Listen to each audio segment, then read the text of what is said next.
డబ్బు లేకపోతే నిందకి గురైపోతావు. ఎంత డబ్బు అన్న ఆర్తి వద్దు, కానీ సంపాదించాలి, ప్రయత్నం ఉండాలి. ఆ ప్రయత్నం కూడా చేయకుండా ఒక్క రూపాయి సంపాదించకపోతే అమ్మ నిందిస్తుంది.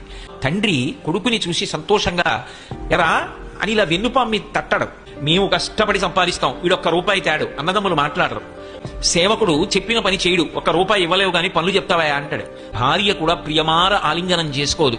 అతను చాలా మంచి స్నేహితుడు, కానీ అసమానం కనపడినప్పుడల్లా డబ్బు అడుగుతుంటే ఆయన మాత్రం ఎక్కడి నుంచి తెస్తాడు? అందుకని ఇట్నుంచి ఈ డబ్బు సంపాదించిన వాడు ఎడుతుంటే అట్నుంచి మంచివాడైన స్నేహితుడు ఇలా వస్తుంటే వీడిని చూసి పని లేకపోయినా ఇటు రావలసిన వాడు అట్టెడిపోతాడు. ఏమాయి బాగున్నావా అని ఇలా చీ కూడా ఎత్తాడు. కాబట్టి ఓ స్నేహితుడా, డబ్బు సంపాదించు. డబ్బు సంపాదించనన్న మాట అనకు. యవ్వనంలో డబ్బు సంపాదించి తీరాలి. కాబట్టి ఆ డబ్బు చేత లోకమునందు సమస్తమైన సుఖములు కలుగుతాయి. కానీ ఒక్కటి గుర్తుపెట్టుకో, నీతి తప్పి సంపాదించవద్దు.